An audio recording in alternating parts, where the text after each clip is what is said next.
Sean todos bienvenidos a la casa del Yeti de la adaptación. ¿Por qué pasamos por la casa del Yeti? Yo no sé si a ustedes les pasa que a veces cuando nosotros revisamos los contenidos vamos entendiendo todo de manera muy clara, pero de repente nos toca aplicar el conocimiento y quedamos como, ok, ¿cómo arranco? Entonces, bueno, el Yeti va a hacer un paseo por alguno de mis recuerdos con ejemplos que he aplicado de adaptación de material didáctico durante mi experiencia, sobre todo en una academia de enseñanza del inglés, para que podamos verlos. Vamos a tener un poquito de paciencia porque son 10 ejemplos y este video se puede tornar un poco largo, entonces siéntanse libres de parar en cualquier momento y continuar con su contenido o continuar luego, ¿ok?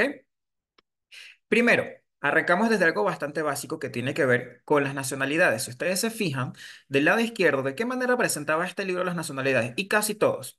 Hay un mapa bastante estático, sin mucha información, y las palabras de vocabulario que uno va creando. ¿Qué trabajé yo con este grupo de estudiantes?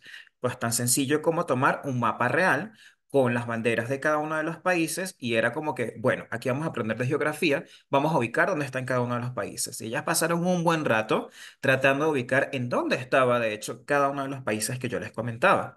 Adicional a esto, yo creé para ellas un juego de memoria, como la que ven allí, que tiene el país y tiene las nacionalidades de cada personaje.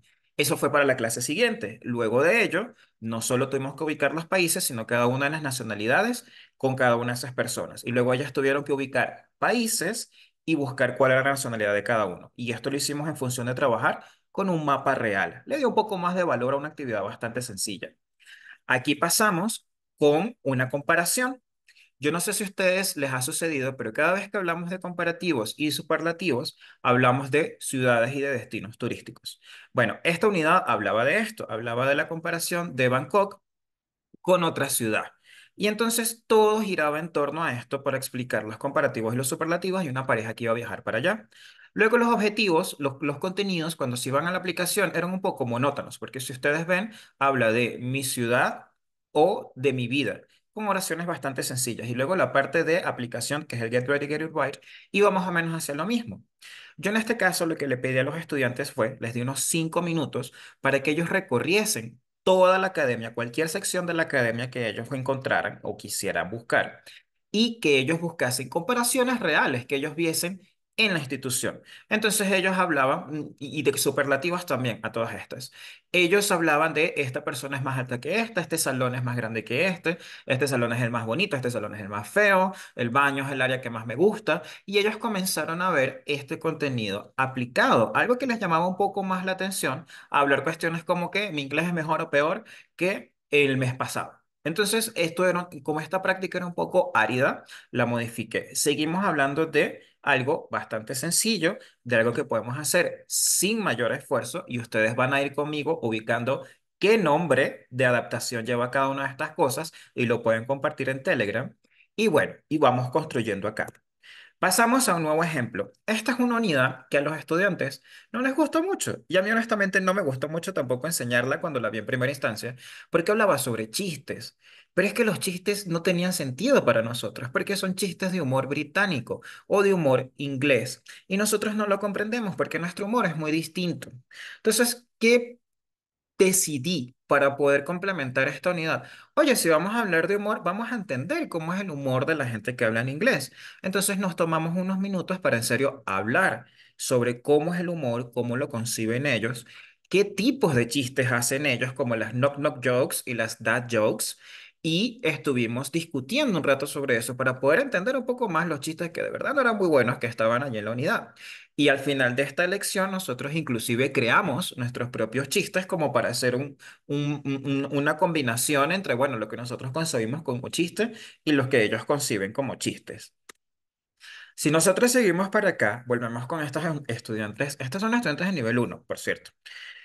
La comida. ¿Cómo presentamos la comida? Bueno, la comida tiene imágenes, la comida tiene flashcards, la comida puede tener un restaurante, pero no va mucho más allá por muy entretenido que nosotros lo hagamos. Nosotros tuvimos la suerte de que la institución quedaba cerca de un mercado y como yo soy cliente asiduo del mercado, yo hablé con uno de los puestos de verduras e hicimos un tour por el mercado para consultar cuánto costaban las cosas, si había esta fruta o no había esta fruta, para poderla comparar, para poderla describir con colores, cosas bastante sencillas en función del vocabulario que ellas ya habían aprendido.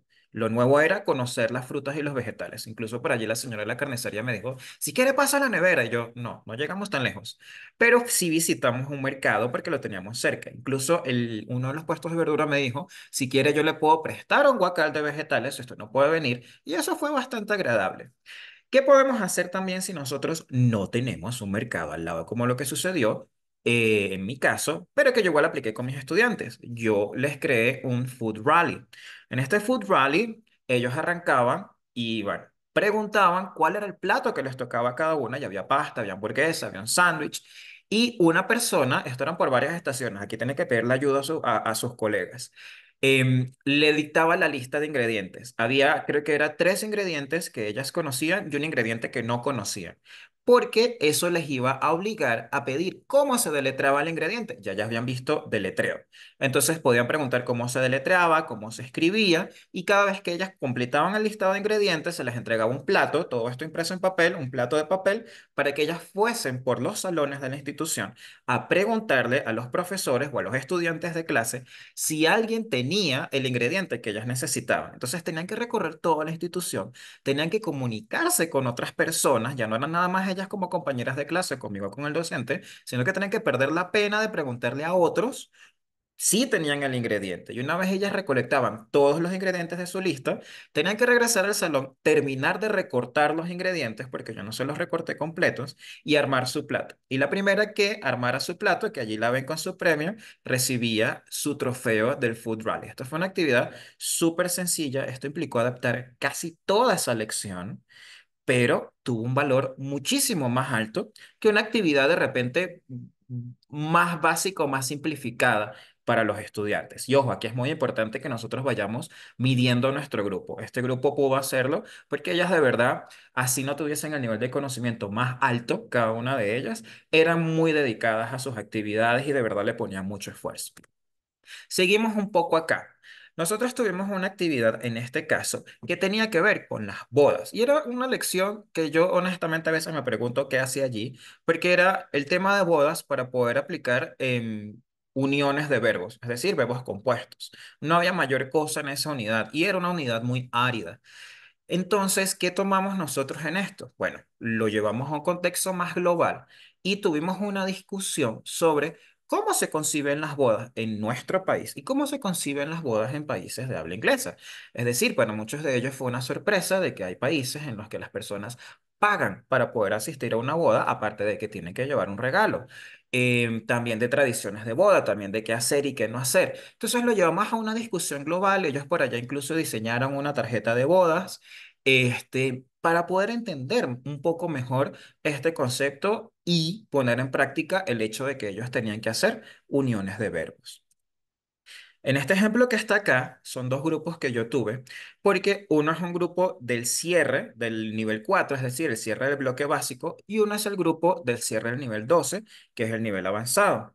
Cada uno de estos bloques pide a su manera hacer un cierre y reflexión por parte del estudiante, pero lo pide a manera de un listado o a manera de una reflexión de discusión de clase. Y honestamente los estudiantes ya estaban un poco cansados de hacer más o menos lo mismo. Entonces, con la gente de nivel 4, que fue lo que nosotros hicimos, una cápsula.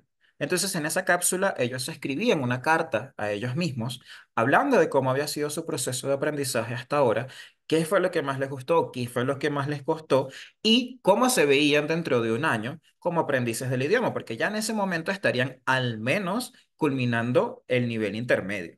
Entonces, cada uno se llevó su capsulita, la capsulita tiene una fecha para poderla abrir y eso lo hicimos con materiales que estaban allí porque muy amablemente se los tomé a una profesora de niños y las otras etiquetas sí las imprimí y nosotros lo fuimos haciendo. En el caso de los estudiantes de nivel 12, que es la columna que tienen a la derecha, hablamos de un tema que se llamaba Climbing the C1 Mountain. Normalmente el libro pedía simplemente hacer una reflexión y hablarlo en clase, pero este grupo era muy artístico. Había, de hecho, hay dos estudiantes que se manejan por el mundo del arte. Y que era muy bueno y les gustaba muchísimo trabajar y con ellos hice muchas actividades para ayudar a otras. Entonces, ¿qué tema elegimos? Pues escalar la montaña. ¿Cómo fue ese proceso de la escalada hacia el nivel? ¿Cuáles fueron los retos? ¿Cuáles fueron los aprendizajes? ¿Quiénes estuvieron en nuestro camino? Y si ustedes se fijan, miren ese resultado que está allí. Eso es un papel rotafolio gigante, creo que es uno o dos, que está todavía, ese todavía está puesto en la institución. Esta actividad les gustó tanto que ellos se pasaron casi toda una tarde después de la clase para poderlo culminar y vinieron otro día a hacerles detalles porque ellos querían que quedase perfecto, porque ellos querían dejar algo de valor. Y así de mucho les gustó que ellos siguieron yendo a la academia para hacer. De hecho, ellos todavía están en contacto con la institución, para que ustedes vean qué cambio puede suceder cuando un estudiante quiere hacer algo. Ahora, acá vamos a otra lección que tenía que ver con decidir hacia dónde ir. ¿Ok? Esta lección justamente venía después de la de comparativos de lugares. En este caso, la lección se centraba en Regent's Park and Kensington. Entonces ellos tenían que decidir a dónde ir. Si ustedes se fijan, la actividad no dice mucho. Y de hecho la lección tampoco dice mucho. La lección es bastante aburrida. Sobre todo porque los estudiantes no conocen o no les gustan los parques o no les gustan esos temas. ¿Qué hice yo en este caso para poder unir el tema de los comparativos, porque era la primera vez que los estudiantes lo veían, con esto hacia dónde ir? Yo descargué un folleto de Disney que hablaba sobre todas las posibilidades que ellos tienen con los cruceros, con los parques y en los distintos sitios. Entonces yo imprimí hojas separadas de cada uno de ellos y, y les entregué por grupos y que ellos eligieran con cuáles querían trabajar. Y entonces en cada grupo de dos o tres personas, ellos tenían que tratar de convencer a su compañero de ir hacia donde ellos querían ir en comparaciones. Mira, este hotel es más caro, pero es más grande, este es más barato, pero tiene esta opción y tiene esta piscina y esto tiene más cosas que hacer, esto tiene más restaurantes. Entonces ellos establecieron esa discusión y una vez ellos, a través de los comparativos, decidieron qué iban a hacer y a dónde iban a hacer, comenzaron a hacer los planes de, bueno, ¿cuándo vamos? ¿Cómo vamos? Y entonces allí pusieron en práctica los contenidos de esta unidad. Y eso me permitió conectar y ver si lo anterior se había entendido, porque sabemos que los comparativos son un tema difícil, con la información nueva. Si nosotros vemos acá, esta unidad, esto vuelve a ser de los niveles avanzados, tenía que ver con Explaining Choices. Era un poema de una muchacha que había salido varias veces con un hombre y entonces estaba tratando de decidir si lo llama, si no lo llama, y hablaba de los pros y contras de llamarlo y de no llamarlo. Entonces, bueno, por allí se decantaba todo el tema. ¿Qué es lo que sucedía? Cuando él hablaba sobre Explaining Choices, a ponerlo en práctica, hablaba un poco de roles de géneros. ¿Qué es lo que sucede? La discusión de los roles de género ha avanzado un poco. Esto es un libro que la edición es del 2000 y estamos en el 2024. Como ha avanzado un poco, las respuestas se vuelven un tanto básicas y sobre todo en este grupo en el que todos más o menos llegaron al mismo consenso, porque para empezar casi todas eran mujeres. Entonces, la actividad no iba a dar para mucho más. En ese momento estaba muy viral y muy de moda las PowerPoint parties. Entonces, hicimos una PowerPoint party que el tema era Explaining Choices. Y entonces ustedes ya ven allí que hablaba como yo les dije, bueno, dentro de este tema tienen esta flexibilidad. Y entonces estaba That was a choice, momentos que te mantienen humildes. What if, un escenario de qué hubiese pasado. Y who would win against, quién ganaría en una pelea en una pelea o en una situación contra una persona. Entonces por allí tuvimos una persona que hizo momentos humildes, por allí tuvimos una persona que hizo quién ganaría entre dos personajes de anime, una persona que habló sobre su vida, sobre decisiones de vida, y entonces vimos cómo no solo pusieron en práctica todas las expresiones que ellos tenían que hacer, sino que cada uno lo llevó a su experiencia personal, a sus gustos, y al final del día fue una actividad bastante divertida en la que a ellos les encantó. Eso también invitamos gente y fue bastante agradable. Si vemos acá, seguimos con la misma gente porque estas ya son actividades un poco más avanzadas y yo las hice con este grupo. Yo no tenía la oportunidad de trabajar con muchos grupos a la vez, por eso ven que básicamente estoy trabajando con tres grupos en estos ejemplos. Esta actividad hablaba de inventos y cosas que han sido útiles para la vida. Volvemos al punto. Estamos en el año 2024, una edición del 2000. No es que estos inventos no sean útiles, pero de repente podemos darle un poquito más. ¿Ok? Entonces, ¿qué hicimos nosotros como actividad? Aquí sí fue una modificación a lo largo de toda la unidad, porque la unidad hablaba de ventas. Nosotros hablamos de marketing. Entonces, a lo largo de cada clase, yo les traje información extra sobre cómo es una agencia de marketing, cómo funciona, cuál es la diferencia entre marketing con marketing y publicidad. Hablamos de cómo dar un discurso de ventas. Y entonces ellos tuvieron que crear su propio producto de innovación y tuvieron que presentarlo. Para esto nosotros inclusive llamamos de jurado a la coordinadora e hicimos un concurso de cuál fue la invención o el objeto más innovador en cuanto a los elementos. Si ellos estuvieron, no solo tuvieron que poner en práctica los contenidos de lengua, sino que tenían que entender cómo funcionaba el marketing y cómo funcionaba un discurso de venta para poderlo aplicar de manera real, como si ellos fuesen a hacerlo. Y finalmente tenemos esta actividad que es el Anglo Trial, que tenía que ver, de nuevo, con el final de un nivel avanzado, porque normalmente en la institución en la que yo laboraba, el final de cada nivel cerraba con una evaluación oral, que era una entrevista. Era útil, iba a ser lo que iba, sin embargo, los estudiantes ya del último nivel, no a todos les gustaba este tipo de actividad porque era más de lo mismo o porque se sentían muy nerviosos de que si no era la respuesta específica, pues siempre había una penalización. Entonces yo me puse a revisar todos los contenidos que tenía ese nivel y hablaba muchas cosas que tenían que ver, por ejemplo, con el sistema de justicia, hablaba con cómo hacer una investigación, hablaba de crimen, de cómo hacer una entrevista a un testigo. Entonces, la opción más lógica en este caso fue hacer un juicio como evaluación final. Entonces, para poder llegar al juicio, le ofrecí, basado en los temas que discutió el nivel, les ofrecí varias posibilidades a los estudiantes. Ellos terminaron eligiendo un asesinato de una persona millonaria. Este, y fuimos trabajando juntos en cómo era un juicio, cómo funcionaba, cuáles eran los distintos elementos, cuáles eran las personas que participaban. Tuvimos una charla incluso de alguien que nos habló cómo funcionaba el sistema legal venezolano y yo les busqué cómo funcionaba el sistema legal en países de habla inglesa. Ellos incluso una unidad que hablaba de cárceles, hablamos de cárceles de mínima, mediana y máxima seguridad versus las cárceles acá. Entonces ya había un conocimiento que fuimos construyendo y fuimos tomando decisiones en conjunto y también hicimos la división de personajes. Si ustedes se fijan, tenemos allí a ellos abajo, estaban las acusadas y el acusante, estaban los abogados, teníamos un testigo sorpresa, trajimos estudiantes de la corte anterior para que nos sirviesen como testigos, porque esta corte era bastante pequeña. Y quienes ven la mano izquierda en la foto superior eran profesoras que nosotros invitamos para que ellas fuesen el jurado y diesen su veredicto. Al final del día declararon inocente a la persona.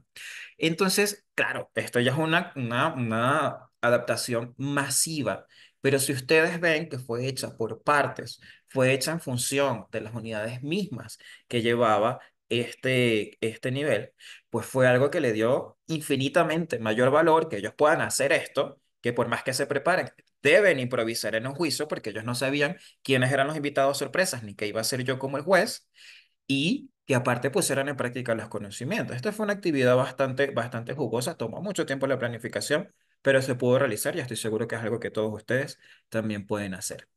Entonces, bueno, espero que este breve recorrido, bueno, no tan breve, les haya sido de ayuda para darles un poco más de luz sobre cómo podemos adaptar, qué podemos adaptar y ya sabemos también en qué momentos se puede adaptar.